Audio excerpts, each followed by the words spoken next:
programa Caminho da Universidade tem a satisfação de receber o padre Ricardo Mazurek Ternovski.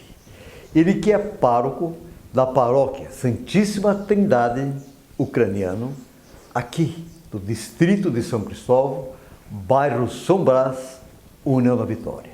Afinal, o Natal está aí, precisamos comemorar e falar do Salvador da humanidade. Meu caro Padre Ricardo, é uma satisfação recebê-lo no programa Caminho da Universidade TV 1000, que é afiliado à TV Cultura do Brasil. Seja muito bem-vindo. Obrigado, professor. Obrigado a todos os telespectadores da TV 1000, a TV Cultura. É uma satisfação estar aqui hoje, falando um pouco sobre a minha caminhada vocacional e sobre esse momento tão bonito que estamos celebrando, que é o Natal de Jesus. Com certeza, a grande festa da humanidade, a vinda do Salvador. E é uma oportunidade para que nós possamos tomar o rumo certo, porque a gente pega uns caminhos, um pouquinho torto, tal, uns carreiros cheios de tropeços, então é um momento de reflexão. Mas, meu caro Padre Ricardo, simpático Padre Ricardo, precisamos conhecer um pouquinho quem é o garoto Ricardo, onde nasceu, um pouquinho da sua família, depois o que realmente despertou o senhor para a vida religiosa, porque o senhor é uma pessoa dinâmica, sempre alegre, feliz com aquela opção que realmente escolheu. Não sei se Deus lhe chamou, ou o senhor foi até Deus, pediu a oportunidade. Vamos conhecer isso? Nascido em Prudentópolis, que tem assim algo de especial, que é considerada a Ucrânia brasileira, Então, 80% da população descende de ucranianos. Todos na Chiliude? Todos na Chiliude. E, evidentemente, eu, Padre Ricardo, até quando garoto, ainda eu fui para a escola sem saber falar português, somente ucraniano, como algumas das muitas crianças de hoje. Meus pais, Rafael e Vitória, eu tenho mais 3 irmãos, Renato, Rodrigo e Ana Paula. Então, todos religiosos? Somente eu, o resto normal. O resto são normais. O senhor foi o escolhido, então? Fui alcançado. É interessante isso que o professor fala da escolha. Deus nos chama assim dos mais diversos modos, Então, eu sempre, quando ouço o testemunho de outros padres e religiosos, da sua escolha, de como Deus os chamou, eu sempre fico pensando no meu chamado, como foi.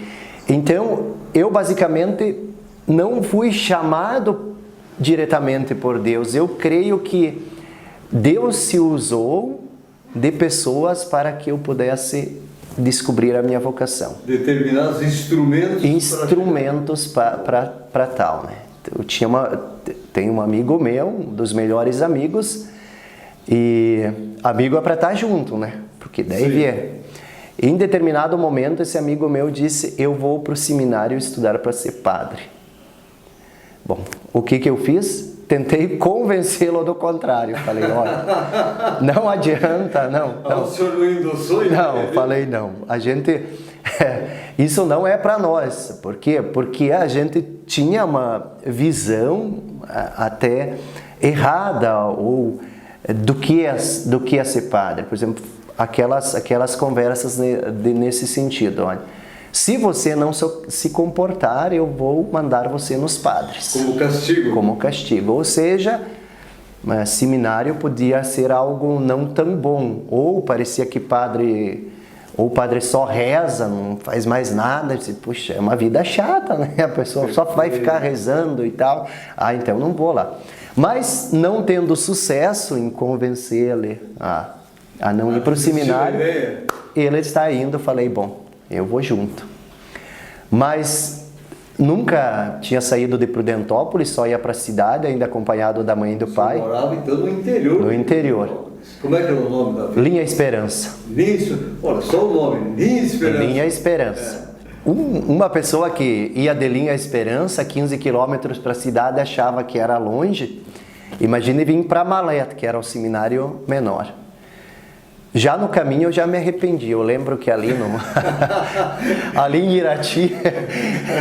Mas teve respaldo da família, dos vizinhos, dos amigos? Olha, tive respaldo, mas aquele respaldo assim, né? Que ninguém acreditava. Olha, ele vai lá uma semana e os padres mandam embora. Começou a correr as apostas, né? 2 semanas ele mesmo volta. Então, assim, foi uma aposta, né? Mas a gente, vindo para o seminário em Irati, estragou o carro. Bem no pedágio ficou o carro lá. Já é um sinal? Já é um sinal que devia estar voltando. Aí a gente, a concessionária levou o carro para uma oficina, o carro ficou lá, a gente posou numa família, lá em Irati, e aí já veio todo aquele sentimento, meu Deus, para onde eu estou indo, né? No outro dia, pelas 10 horas, nós chegamos no seminário. Até então não tinha falado nada, vim de mudo. Prudentópolis até Malete. Só observando. Só observando. De família humilde. Aí chegando no seminário, a primeira coisa que eu avistei foi um menino, descobri depois que era seminarista, sentado num trator, numa tobata. Aí me interessou aquilo, eu perguntei, aí a primeira coisa que eu perguntei para a irmã que foi buscar a gente de quem é esse tratorzinho? Ela falou, esse tratorzinho é do seminário. Aqui todo mundo precisa aprender a dirigir o trator. Aí eu me animei, pensei, olha... foi o objeto motivador do seminário. Aí eu pensei, quando eu aprender a andar desse tratorzinho, que em casa não se tinha, eu volto para casa já com algo que aprendi, mas já vou embora, né? Mas até... Querendo explorar a estrutura religiosa. Nesse sentido, mas já com interesse. Aí, professor, o próximo passo era ter contato com o padre.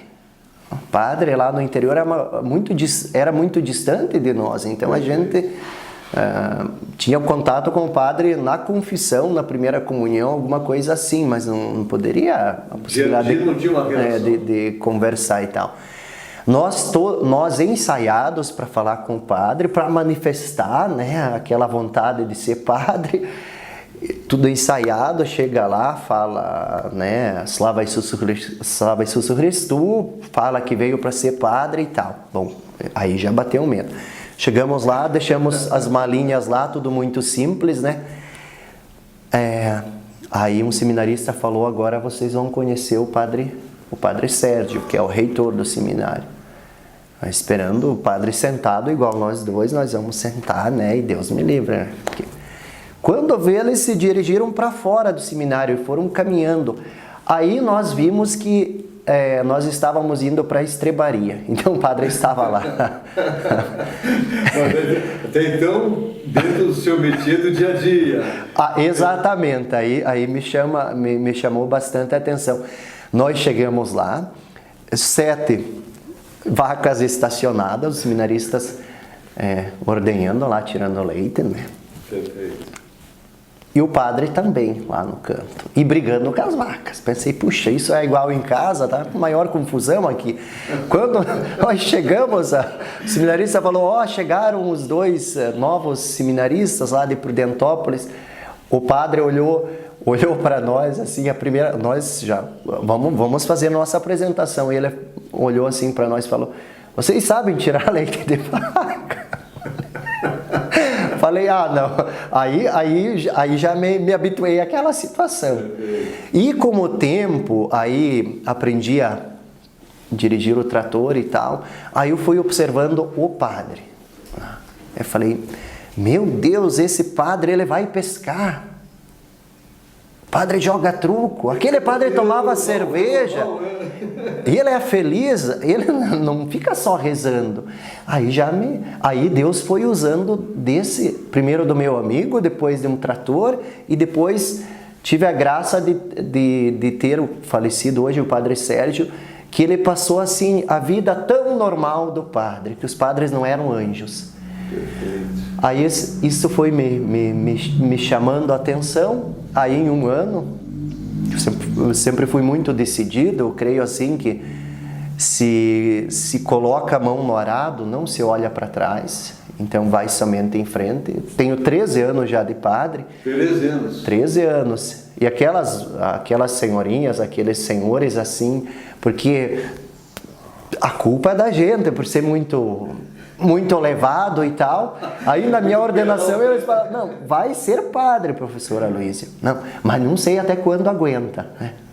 A aposta continua. Continua ainda. Passaram-se 13 anos, sou muito feliz por ser padre. Agradeço a Deus por esse chamado, agradeço por Deus ter me chamado, porque assim, professor, telespectadores, o chamado a ser padre sempre vem de Deus, não é uma coisa minha. Eu decidi ser padre, eu quero ser padre.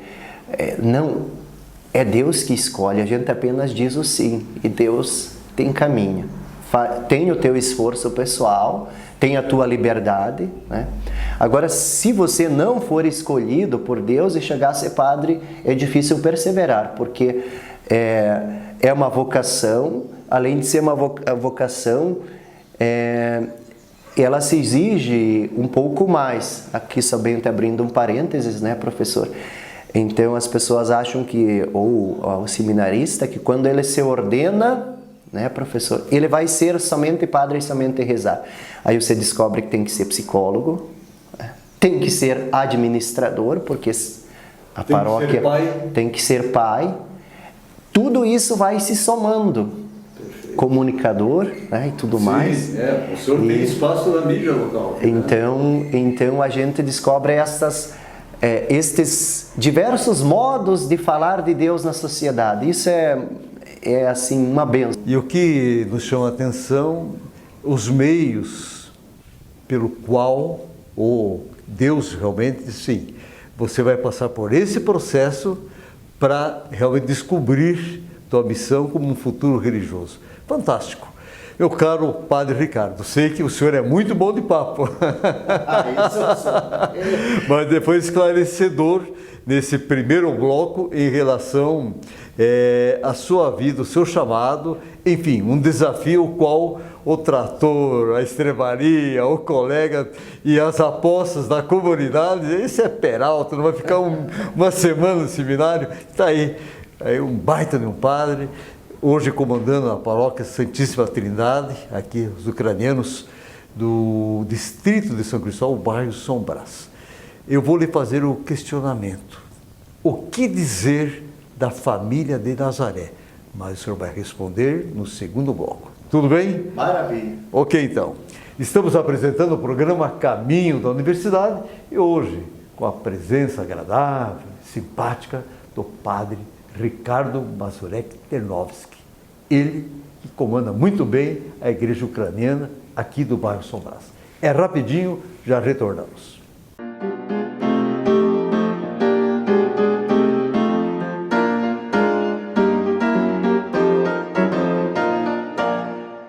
Estamos retornando com o programa Caminho da Universidade. Natal está aí e a pessoa que vem realmente falar do Salvador da humanidade, da importância do Natal, o Padre Ricardo.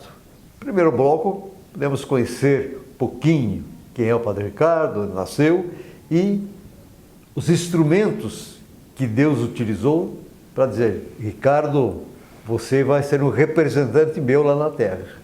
Foi bem legal, né, a história. Padre Ricardo, vamos para o segundo bloco, tá? E eu lhe questionei o que dizer da família de Nazaré, por gentileza. Deus escolheu para Jesus uma família tão comum com a qual facilmente cada um de nós pode se identificar. Muitas vezes, quando nós falamos na família de Nazaré, a gente pensa ou tem a visão de que os anjos proveiam tudo, né? Não, a família de Nazaré precisou correr atrás, passar por dificuldades, buscar o sustento. Então você veja, professor, Jesus precisou trabalhar, né? Jesus precisou trabalhar, ajudar o seu pai José na missão de carpinteiro para prover o sustento da casa.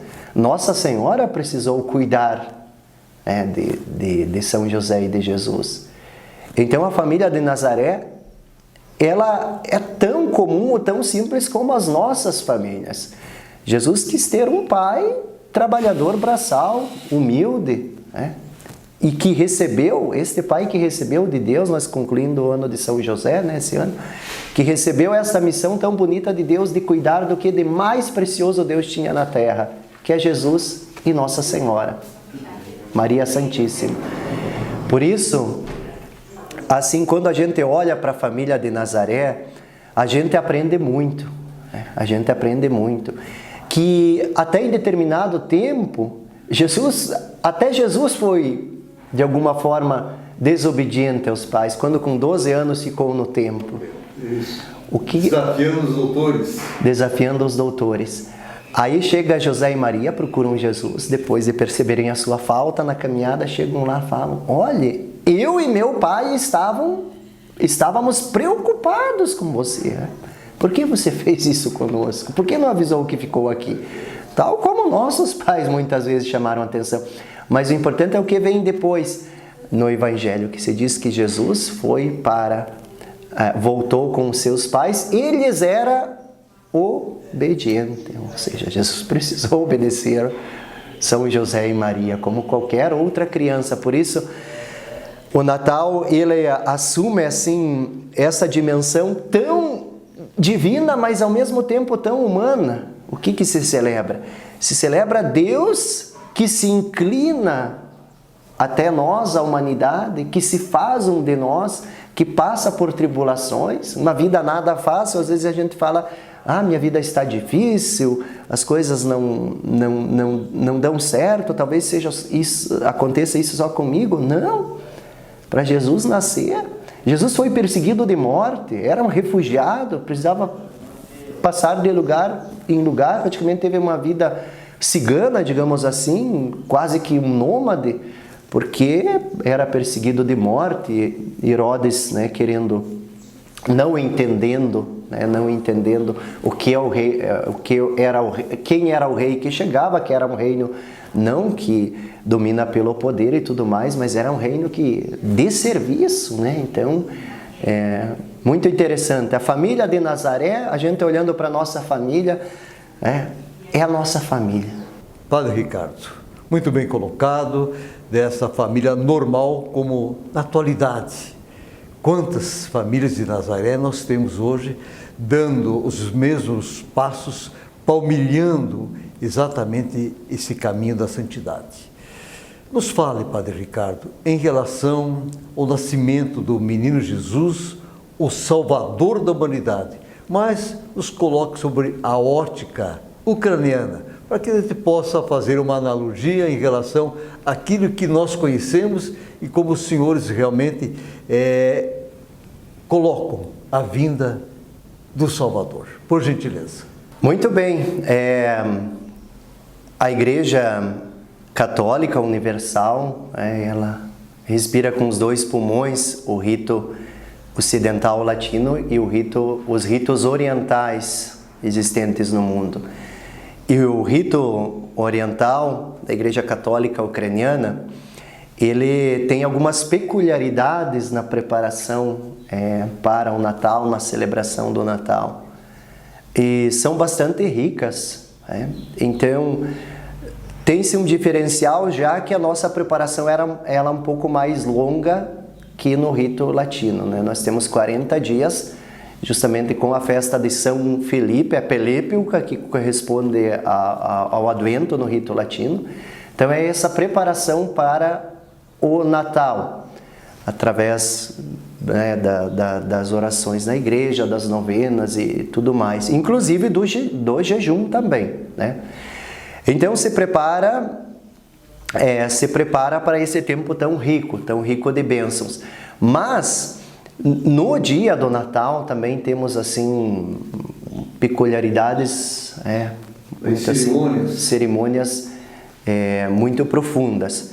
Primeiro que o Natal não é somente, né, não é somente para os seres humanos, né? Então, não, a gente prepara a casa, a gente prepara o nosso espírito, o presépio mais bonito é o nosso coração para que Jesus possa nascer, mas se tem todo aquele cuidado também para com quem é do campo, com os animais, uma estrebaria, que esteja tudo pronto para que de alguma forma também, cachorro, gato, que eles também celebrem a alegria do Natal. Então, antigamente se tinha muito disso, se deixa tudo preparado, né, para que tudo aquilo que Deus dá e que está à nossa volta, todos os seres viventes de alguma forma celebrem com dignidade, né? Não é somente a família que senta em volta de uma mesa e que às vezes exagera um pouco na comemoração do aniversário de Jesus, né? No outro dia está com a cabeça igual um balaio, né? Que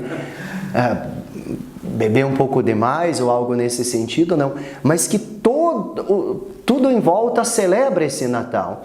Aí as celebrações litúrgicas muito ricas, pós-Natal, que o Natal não é somente no dia 25, se prepara para o Natal e se vive o Natal pós. Então a gente vive até o antes, durante e depois. Porque nós temos a saudação Christos Rojait, que é Cristo nasceu, verdadeiramente nasceu, que marca esse tempo litúrgico até a festa de 2 de fevereiro, ou seja, aí com a bênção das velas se inicia uma outra caminhada, mas até então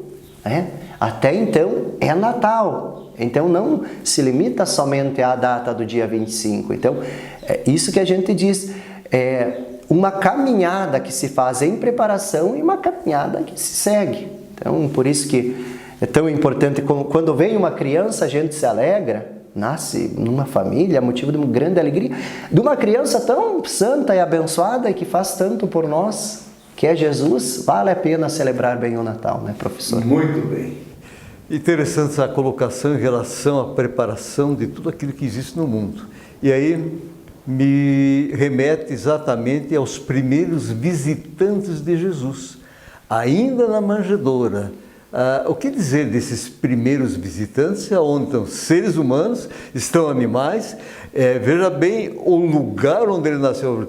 Por gentileza, vamos aproveitar fazendo um ganchinho naquilo que o senhor colocou. Justamente, bem colocado, professor, que nessa ótica que a gente já falou, de preparar todo o entorno, de cuidar dos animais e tudo mais, aonde Jesus nasceu. Então, falando dos primeiros visitantes, os reis magos, né, que não eram reis, se deu essa denominação depois, biblicamente não se fala em reis, eram magos, eram estudiosos, na verdade, das estrelas, seria hoje os astrônomos, né, digamos assim, e eles estudavam as estrelas e sabiam que aonde parasse a estrela de Belém, lá estaria o rei da humanidade, que era Jesus. E justamente Herodes, sabendo que ia nascer, porque haviam profecias que ia nascer um rei, se incomodou com isso. Afinal, ele que reinava na época. Concorrência, né? Concorrência. Então ia nascer um rei, buscou o quê? Matar Jesus. Por isso que Jesus sofreu perseguição de morte. Então, os magos foram orientados por Herodes: quando vocês encontrarem o menino, eu quero ir prestar reverências lá. Então me avisem. Mas quando eles chegaram, prestaram as suas reverências, foram avisados em sonho por Deus que não deveriam retornar pelo mesmo caminho, porque Jesus corria perigo se eles falassem para Herodes onde estava o rei, que era um reinado, mais uma vez, de serviço, não de ser servido, né, professor? Muito bem. E aí vem a importância dos pastores, com todos os animais, com, enfim, uma estrebaria, aquela realmente essência, né, da natureza. O que dizer desses humildes pastores, mas com uma importância enorme, que vieram adorar o Salvador da humanidade? Olha, professor, Jesus veio para todos, mas mais ainda para os humildes e para os simples. Parece que Jesus, às vezes, Jesus fala mais pelas pessoas pelas pessoas mais humildes e simples. Eu, cada vez mais, nesses 13 anos de padre, tenho constatado isso.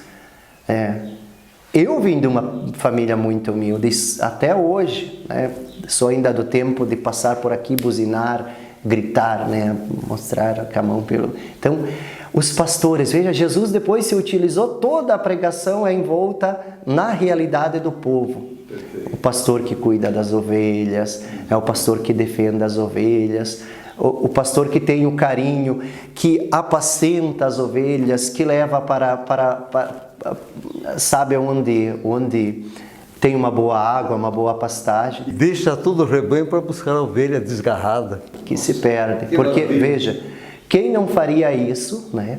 Porque a ovelha desgarrada, ela... Por isso que a igreja hoje precisa mais do que nunca, e o Papa Francisco diz muito disso, de ir atrás, de ir buscar. Porque quem está longe do rebanho corre perigo, corre risco, está machucado, né? Sofre.